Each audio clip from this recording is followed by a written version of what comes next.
اللہ تعالیٰ قرآن کریم میں فرماتا ہے وَقَانَ الْإِنسَانُ عَجُولًا، انسان بڑا جلباز ہے، انسان بڑا جلباز ہے۔ اللہ نے انسان کو پیدا کیا نا تو انسان کی کمزوریوں کو سب سے زیادہ اللہ جانتا ہے۔ تو فرمایا انسان میں ایک کمزوری جلباز ہے۔ آپ دیکھیں ہر جگہ جلدی ہے، ٹریفک میں کھڑا ہے، ابھی سامنے سے سگنل کھلا نہیں ہے، اس نے ہارن پہ ہاتھ رکھا ہوا ہے، وضو کر کے آتا ہے دوڑتا ہوا آ رہا ہے۔ ہر چیز میں انسان جلدی ہے، گھر جا رہا ہے، گھر سے نکل رہا ہے، ابھی گاڑی دور ہے، بٹن ادھر سے ہی دبا رہا ہے۔ سردی آئی نہیں ہے، سردی کے کپڑے پہلے سے لے کر آ رہا ہے۔ گرمی کا موسم پہنچتا نہیں، اس کی تیاری پہلے سے ہو جاتی ہے۔ صبح آئی نہیں ہے اور رات کے سے ہی صبح کے ناشتے کی تیاری شروع ہو جاتی ہے۔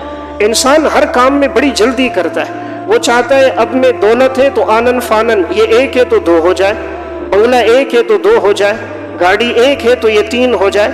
تو یہ مقدر پہ راضی نہیں ہے، جو اللہ نے اس کے حق میں لکھ لیا اس پہ راضی نہیں ہے، رضا بالقضاء نہیں، بلکہ یہ چاہتا کیا ہے، ہر کام میں جلدی، ہر چیز مجھے جلدی مل جائے۔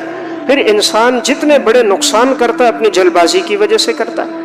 حادثہ ہو جاتا ہے، ایکسیڈنٹ ہو جاتا ہے، وجہ کیا بنتی ہے؟ جلد بازی۔ تو کسی نے اس پر ظلم نہیں کیا، اس نے اپنے اوپر خود ظلم کیا۔